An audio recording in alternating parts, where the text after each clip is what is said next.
Hi అండి, ప్రతి ఒక్కరికి గుడ్ మార్నింగ్.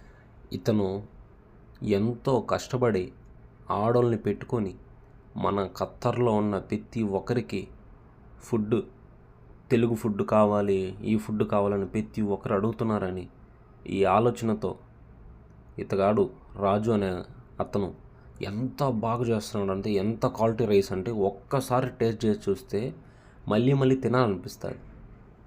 ఇంకొక బెనిఫిట్ ఏంటంటే, ప్రతి ఒక్కరు ఎంతో రేట్లు అమ్ముతారేమో, కానీ ఈ మనిషి మాత్రం రేట్లతో బెనిఫిట్ ఉంటుంది. ఈ మనిషి ఫ్రీ డెలివరీ చేస్తారు. ఒక 20 ప్యాకెట్స్ 30 ప్యాకెట్స్ చేసి ఫ్రీ డెలివరీ చేస్తున్నాడు ఈ మనిషి. దీంట్లో మనమే అర్థం చేసుకొని ఒకసారి చూడండి అండి, ఇంట్లో ఆడవాళ్ళతో సహా కలిపి చేపిస్తున్నాడు. దాంట్లో నాకు ఏకంగా నేను లైవ్లో పోయి చూసే నేను షాక్ అయ్యా. ఖత్తర్లో ఇలాంటి ఫుడ్ దొరికి ఎన్నో రోజులైంది. ఒక్కసారి టేస్ట్ చేసి చూస్తే మీకే తెలుస్తుంది.